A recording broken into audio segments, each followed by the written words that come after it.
Hello everyone. Loughcrew is home to a group of ancient tombs from the 4th millennium BC, some decorated with rare megalithic art which sits on top of a range of hills. The hills and tombs are together known as Slivnakalia. That translates to Mountains of the Old Hag, or Old Banshee. There are more than 20 ancient tombs at Loughcrew.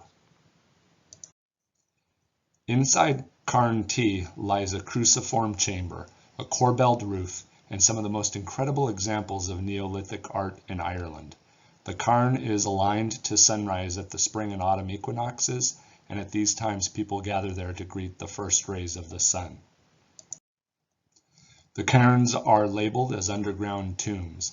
This is an old labeling and should be updated. Just like the pyramids of Egypt, many of the cairns here never housed the dead. So then what were they? Now, the entire area housed more megalithic structures on the hillsides. Unfortunately, while time passed, quarrying from the site occurred, and walls to newer towns and homes were built with the ancient stones from the structures. This is one of those reasons we've lost so much knowledge about the past. Material gets reused by those that follow. Cairn T is 116 feet in diameter and houses 28 inscribed stones. Look closely at the hag's chair on the outside. There are badly weathered carvings all over it. It truly looks to be a map of the sky. Remember, this would have been a map created around 3600 BC. To get inside, you must go to the local pub in town and put down a €100 deposit for the keys to the iron gate that has been installed at the entrance. The passage to enter is 5 meters in length and requires a lot of bending down and crawling before you enter the main beehive corbelled chamber. If you can physically crawl and climb through the tight spaces, I recommend going to see what the ancients were tracking and wanting to pass down to those that would follow. You are passing through a rock art history book that is thousands of years old. One thing worth mentioning right now, the dating of this site was done using archaic means more than 100 years ago. The site and people that created it may be more ancient than what current European anthropologists are stating. God forbid we change the timeline set up by people that have been dead for over a century. And you really must stop and observe every nook and cranny of the inner structure. It's littered with carvings that are meant to tell us something important about the past. So much that these structures were created to capture and secure this information. A literal hall of records that you crawl through. Look closely at these photos I took. They truly capture the cosmology of the past. Many stories, tons of information needed to be passed along. Not only should we be matching these records up to those in the British Isles and Europe, but also in the Americas, Far East and Middle East. So much of the same history is being captured, meaning the data was passed along around the world, or the same occurrences were happening that could be seen and documented around the world. Unfortunately, the morons running the Irish government in the early 1980s saw fit to create lighting in the cave for tourism by cutting out this hole. They were not forward-thinking enough to realize what that would do to the history located on the walls underground. Now the cairns are open to the elements above ground, slowly eroding, damaging, and destroying the history that survived thousands of years before our modern genius thinkers came into being.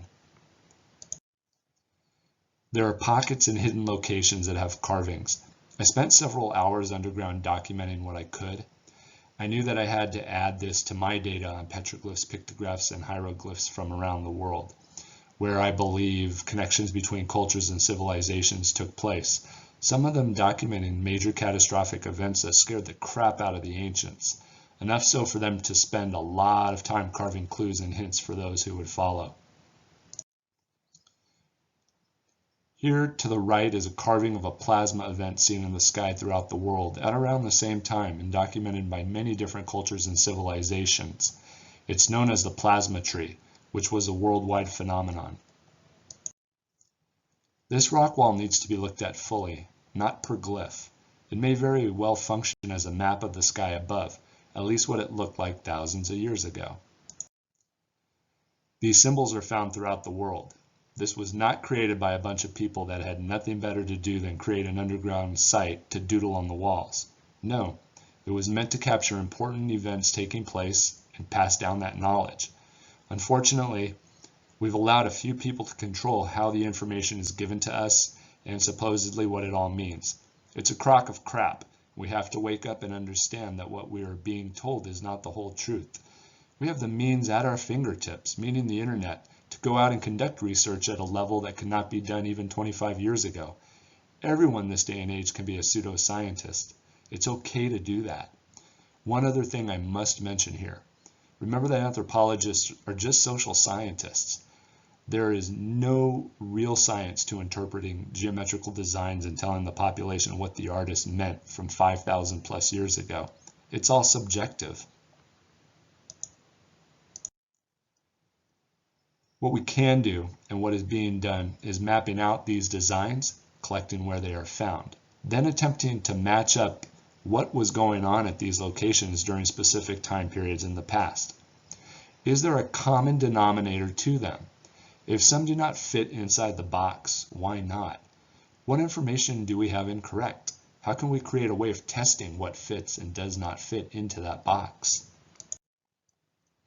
Look at these symbols closely. Then please go out and search for symbols elsewhere in the world that match.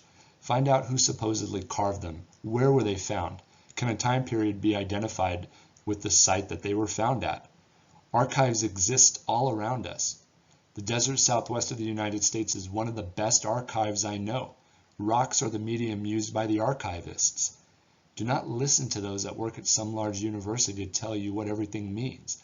They themselves were told by their professors, who was told by his or her professor, and on and on and on in the same manner. Finally, we get to some original anthropologist or archaeologist that has been dead for a very long time, that pulled a subjective interpretation out of his butt and made it stick as if it were the word of the Almighty Creator. And remember to look in the oddest of places. You might just find something extremely important to the big picture of what was going on that everyone else before you missed. There's still lots to be discovered, both above and below. Are you aware that the ancient Celtic people originated from ancient Armenia, most likely Mount Ararat? Are you aware that the ancient Celts were known to have been roaming around North America hundreds if not thousands of years before Columbus?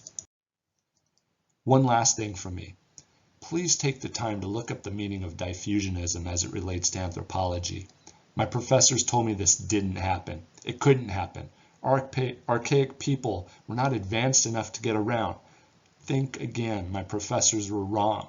Those ancestors' brains were just as large and wired the same as both you and I today. They were somehow connected. Remember that word, diffusionism. When you visit Loughcrew, remember to try and visit as many of the cairns as you possibly can. Look for symbols on the small rocks, just as you would the larger ones. Look around you from on top of the hillside. You'll understand why those in the past chose such a location to build these halls of records, made from the earth itself, solid and lasting. I believe much of the hillside still contain hidden sites and structures below that have yet to be discovered. I plan on taking my GPR and 3D ground imaging the next time I am at the home of my ancestors.